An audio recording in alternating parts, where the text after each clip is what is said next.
Call the meeting to order of the Assembly Budget Subcommittee number 2 on Education Finance. Staff, please call the roll. Mr. McCarty? Here. Mr. Chavez? Here.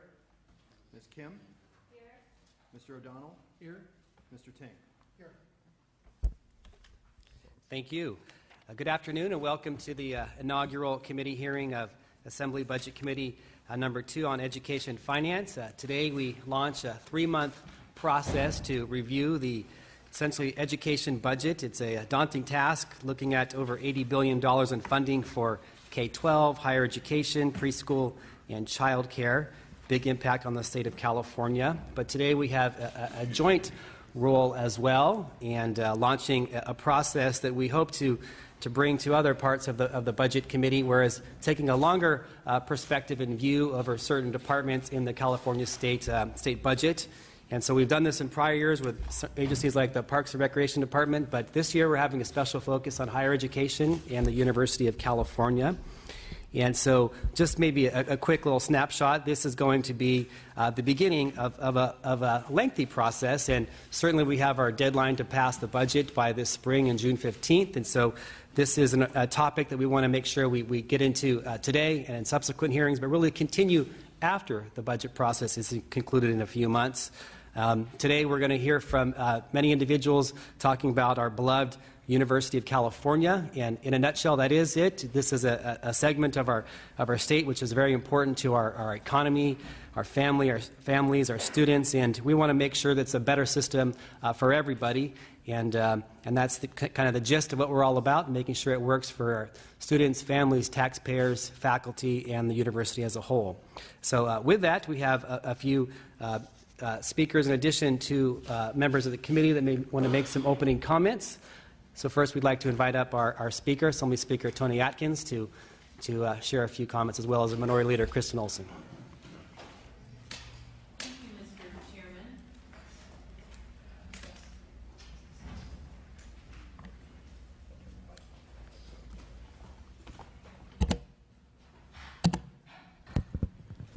Thank you very much. There you go. Well, thank you. First, I want to thank everyone for participating in the hearing today. And I want to thank you, Chairman McCarty, for taking on this challenge. I believe today is a very important day, both in terms of advancing the relationship between the state of California and the University of California, and in terms of how we approach the budget process in the Capitol. I announced in December that we would be looking at every aspect of the University of California's budget. At the time, I noted that it was simply not practical to do the same for every item in an over $100 billion state budget over the course of a few months. But if we take that approach to different entities every year, as you referenced in your opening, we can rebuild the entire budget over time, knowing that every dollar appropriated is being spent for the intended purpose and in the right way. Given UC's importance to California and our future, and given the real burdens that fee increases place on California students and their families, UC is the right place to start.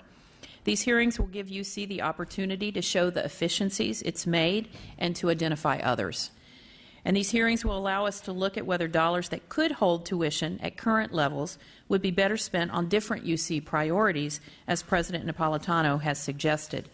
As you know, Governor Brown and President Napolitano have agreed to work as a committee of 2 to examine UC's finances and funding. Their efforts will complement the top-to-bottom approach the Assembly begins today. We will have open public hearings that are student-focused, looking at how much it really costs to educate students at UC and how we maximize UC's acceptance of California students. No Californian should be priced out of UC. The state must do our part to make higher education a top budget priority. Last year, starting with this subcommittee, the Assembly called for $100 million more than was budgeted for UC, but that number didn't survive the final budget agreement. And my follow-up legislation last year to allocate an additional $50 million to UC was unfortunately vetoed. This year, we're calling for $150 million more for UC, $50 million from the general fund and $100 million from asking out-of-state students to pay closer to market rate. UC must do its part and become more efficient, enroll more Californians, and not place increases on the backs of California students. Today's hearing marks the start of an overdue journey, a journey that will continue throughout the budget process or as long as it takes. And I'm pleased to be joined by my colleague, Republican leader Kristen Olson. Thank you, Madam Speaker, and thank you for allowing us to make some opening comments at your hearing today. We appreciate the attention that this committee will be putting on this issue because it's so important to all Californians that we continue to have top quality universities that are affordable and accessible to all California students. This is important to me and our entire caucus, and we really look forward to working with our partners on the other side of the aisle towards solutions. It's important to me personally. I come out of the higher education system. I understand the challenges that our CSU and UC campuses are facing and couldn't agree more with the Speaker that we need to increase investment from the state and make it a top budget priority. We had bipartisan agreement on that last year, and we'll be encouraging that effort again this year. It's also important to me as a mom. I have 3 kids that are going to be entering the university system, the oldest in just 6 years. And it is daunting to parents up and down the state about how we are going to possibly help our children afford university tuition now at rates that have doubled just in the last few years. And so we do need to work together and find ways for us to increase investment, but also to hold UC accountable to making sure that the resources they are provided by the state are being used efficiently and appropriately on the right programs. And so the zero-based budgeting process that the Assembly is really championing and taking the lead on will allow us to give UC leaders the opportunity to show us how their resources are being spent, but also give us the opportunity to really fulfill our oversight role as a state legislature and make sure that taxpayer dollars are being used efficiently and wisely for the education of our students. And that is so closely connected to our long-term strength as an economy. So thank you for taking leadership role on this zero-based budgeting process. This is something our caucus has been championing for years, and we are really delighted to see it moving forward under your leadership, Mr. Chairman, and under the leadership of the Speaker as well. You know, California families, they're counting on us to come up with solutions. And I think last year we went a long way to demonstrate to people that we can have great bipartisan work come out of this House, whether it's the water bond, the rainy day fund, the film tax credit. And now we need to work on higher education solutions in a bipartisan way so that we are doing our jobs for Californians and making sure, as I said in my opening, that our universities remain affordable and accessible and the premier quality universities in the entire world. Thank you, Mr. Chairman. Thank you. We're also joined by our chair of the Budget Committee, Dr. Shirley Weber. Would you like to say a few words? Sure. Thank you very much. Thank you, Mr. McCarty, and thanks to the Speaker and the Minority Leader for being here with us today. This is the beginning of a very important process. Our Speaker has asked us to engage in zero-based budgeting, and obviously the University of California is an institution that's near and dear to all of our hearts, those of us who are graduates of the institution, but also, most importantly, those of us who are Californians who recognize that the University of California really is a California jewel. It is the foundation upon which of our middle class has been built. It's the foundation of which many of us have had the opportunity as poor families in California to get the first-class education that we deserve, that really has become the American equalizer in terms of changing the lives of so many. Changed my life, I'm sure, and it changed so many other people's lives, having the ability to attend first-class institutions funded by the state that were affordable and allowed us to have a future that we have today. So it's important that we begin to continue to look at that, the University of California, as a key piece in California's recovery, a key piece in California's future, and something that we have given, that has been given to us, that we have to give to our children in terms of affordability. So I'm excited about this process. I want to thank our chair, Mr. McCarty, who's doing an excellent job. My sub-chairs are great. They're doing wonderful jobs, and I will try to pop in and out of these hearings as budget chair to make sure that if there's anything that we need to do in the larger sense on the budget to be supportive of this effort. But this is going to kind of lay the groundwork for other areas of zero-based budgeting that we're supposed to undertake in the coming years. So thanks so very much, Mr. McCarty. Thanks for all of you here, and I know it's going to be a very engaging process, and thanks to the University of California for coming today and bringing the information. Thank you. Thank you, Madam Chair. Any other committee members have opening comments?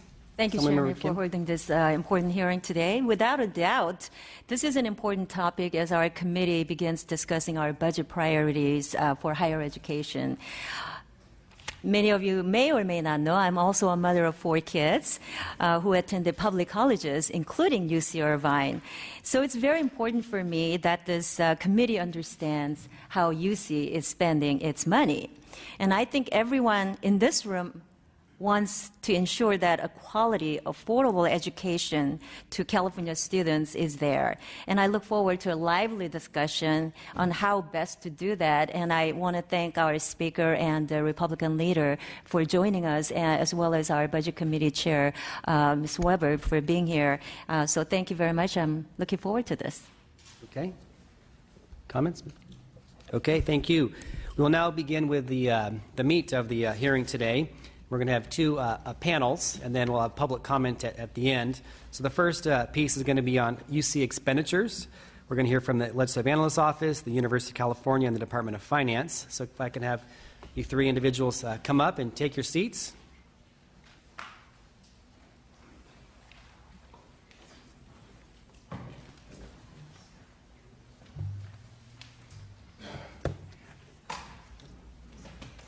Which one's Paul?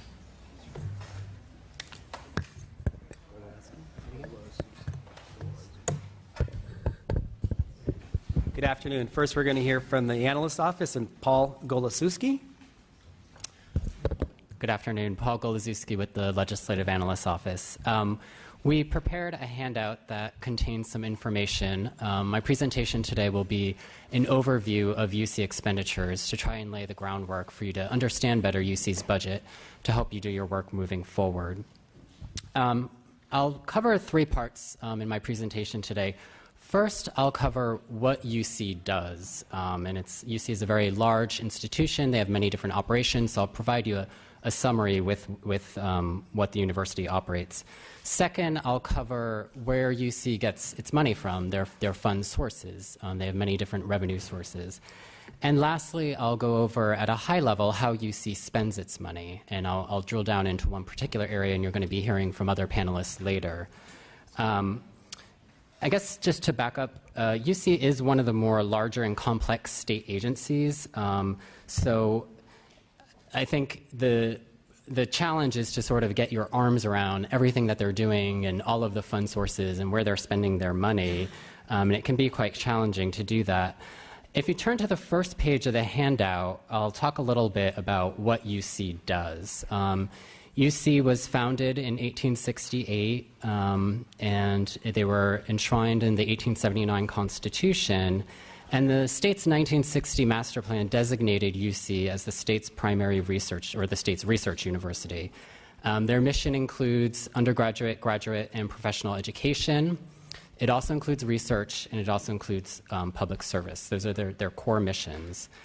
The state has focused primarily on a couple of different areas pertaining to UC.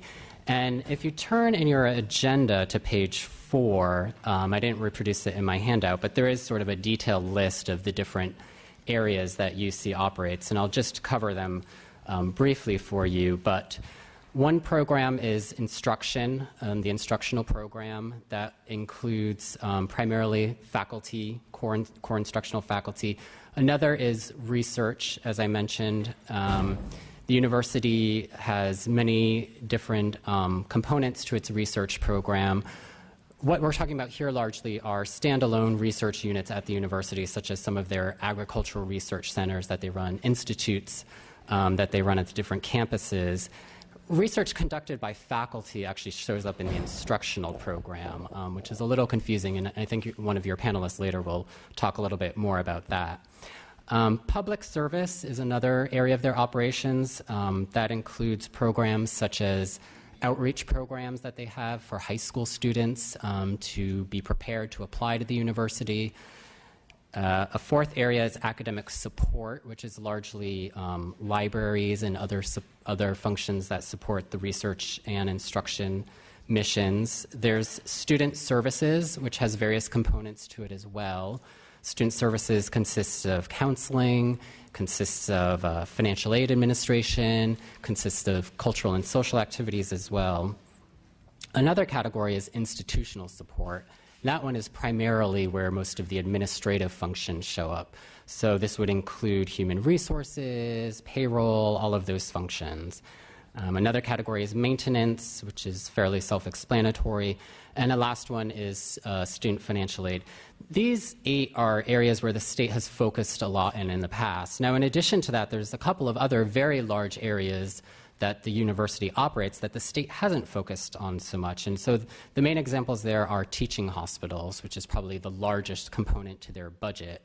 In addition, federal energy laboratories and what we call auxiliary programs. These are programs that they generate their own revenues and generally are considered self-support. So these would include things like student housing that's paid for from housing fees. The state hasn't focused as much on these areas because, as I mentioned, they are self-support areas, and they're not as tightly integrated with, say, undergraduate instruction. But they are important areas. They're areas that you might want to examine further. I won't go into much more detail in them today, but we're happy to provide more information on them if you are interested in those operations. So if you go to the second page of our handout, I'll talk a little bit about where UC gets its money from. Their primary funding sources include the State General Fund, student tuition payments, federal contracts and grants, private donations, philanthropy that is, and revenue from sales and services. And in that category, it includes also medical center revenues, so fees that they get from patient payments and from Medi-Cal. I think one really important concept to understand as you embark on your work this year is that there has been this concept of what's called core funds at the university. And core funds, this is described in the second bullet on the second page of the handout. Core funds traditionally have included state general fund and student tuition, and a couple of other smaller fund sources as well.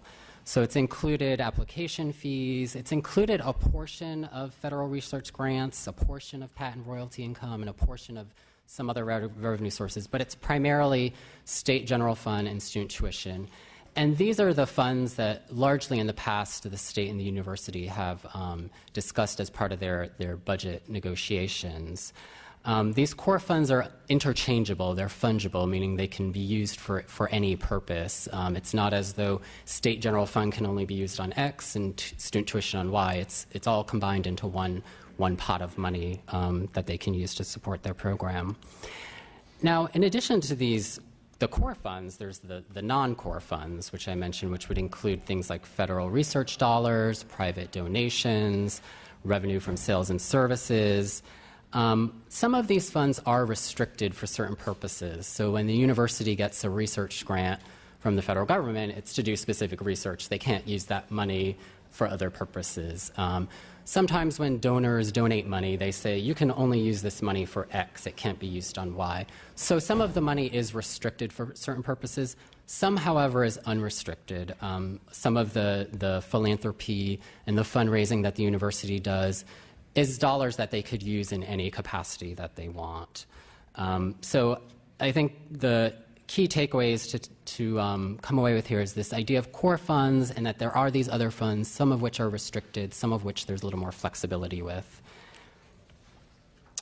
If you go to the third page, I'll cover at a high level some of the university's expenditures. And in other words, this is how UC spends its money. The state budget, at least in recent years, largely has appropriated a lump sum appropriation, an unrestricted appropriation to the university to use as it chooses. UC does report back expenditure information to the state by different categories. So we do have information about how they're spending their money, their state money, their tuition money, and their other money by the different categories that I described on the second page of the handout. So we do have information about that can be useful for you as you look into UC's budget. Now, that said, there's many different ways you can look at expenditure data. You can focus on a single fund source. A lot of times people focus just on the general fund. Or you can focus on all of the core funds that I was talking about earlier, or you can focus on all funds. And depending on what your focus is, you're going to be looking at different things and getting different answers and drawing different conclusions. In addition, there's a difference between looking at sort of the aggregate level of funding and then sort of particularly for the education program, a per student level of funding, because funding might go up, but if students are going up, then you would sort of expect that there's a correlation there. So it really depends on if you're adjusting for the number of students, if you're looking in the aggregate. Another consideration looking over time is whether or not you adjust for inflation, obviously. You want to, over a long period, see purchasing power held constant to get a better sense of their program. And you can also look at all of their programs, as I mentioned earlier, or a subset of their programs. There's different ways that you can approach this, and each decision can have major implications on the conclusions that you draw. Now, in recent years, the legislature has been particularly interested in looking at expenditures today compared to 2007-8. This was the last year before the recession, and I think the interest from the legislature is in understanding how the recession has affected different agencies' budgets, not just the University of California. So with that in mind, in the following pages, we focus mostly on the education and instruction program. I think you're going to hear from other panelists that are going to talk more about research and more about administration. So we focused our analysis more on the education program. And if you turn to page 4, we have a figure that tracks expenditures per student from 2007-8 to 2014-15. This data it only includes what we call general campus instruction, so it excludes the health sciences because they tend to be very expensive and it can sort of skew the per student cost. So it's excluding health sciences, it is adjusted for inflation, and it's including expenditures on education from all fund sources. So it's including state general funds, student tuition, and we're also including funds that the university reports using on instruction from other fund sources, such as philanthropy as well, because that's being used in their instructional program, and it helps you understand what's happening to the program. And so as you can see in the figure, there has been a little bit of a dip in recent years during the recession in expenditures per student, though it did largely recover in recent years, particularly as the state has been investing more money in the university. Over the time period comparing 2007-8 to today, we calculate, after adjusting for inflation, education spending per student is up about 2.6%. So I think one of the important points to understand here is you may have heard a lot in the past about the state disinvesting in UC and large reductions to UC. But I think what this information is showing is that from a programmatic perspective, there hasn't been a dramatic change. So during that time, you see increased student tuition. The state increased financial aid. The university started to rely on other fund sources, such as private philanthropy. So if we're sort of talking about all of the money, there hasn't been as much of a change in the level of support versus prior to the recession. A couple of other points that I would make about this. This is sort of an overall average. Just yesterday, UC released a report that the state had required them to produce in the 13-14 budget, breaking out costs for different types of students. This is something the state and the university have not done in recent years. But they did produce a report that shows spending per student for graduate versus undergraduate, for health sciences versus general campus, for STEM majors, which is science, technology, engineering, and math versus other majors. So moving forward, they just released the report yesterday, but that is really useful information that you can use to drill down, I think, even further and understand how they're spending money per student. If you turn to the last page of the handout, page 5, we've broken out what the education expenditures on the previous page consist of, the different categories. We didn't include financial aid because that's largely tuition discounts, so it's not actual expenditures. So we took that one out of the pie chart. But as you can see, the biggest area is instruction. Over 60% of the education expenditures are in this area. So to the extent you have concerns about the cost of education or understanding the cost of education better, this would be one area you might want to consider drilling down in the coming weeks and months and looking into. The share of education spending going to instruction hasn't changed dramatically since 2007-8. It's been about 60% throughout that time. Now, there's many factors that affect the cost of the instructional component of the program, and I think a couple of the key ones that you might want to consider are faculty salaries and benefits are one of the biggest cost drivers in the instruction program, as well as faculty teaching load. So faculty do both research and instruction. To the extent they're devoting more time to research, that would be less time for instruction, so you would need more faculty, which would make the program more costly. Our office has, in the recent past, looked a little bit at faculty compensation. About 2 years ago, we issued a report where the university had been concerned about their ability to recruit and retain faculty. And so we looked at some data on faculty recruitment and retention over a number of years and concluded that it appeared at the salary levels and the compensation levels they were offering, it appeared they had a very low turnover rate for faculty. It was something like 2% a year. And it appeared that they were still able to get the types of faculty that they needed. So that's one aspect of faculty compensation you might want to look at. In terms of faculty workload, the data is much more difficult to come by. We do have data on the student-to-faculty ratio, but that's not really telling you how much faculty are teaching. The university doesn't track that data. The federal government doesn't track that data. It's sort of been one of the areas that's been much more difficult to understand. So that's an area you might want to drill down in and get a better understanding moving on. As I mentioned, I think earlier, in the coming weeks, we will have a budget report out analyzing the governor's budget. We'll go into more detail on a lot of the different areas. I think some of the later panelists are going to talk more about administration and research. But hopefully this gives you some sense of their overall budget, as well as the sort of educational or instructional component. And I'd be happy to take any questions.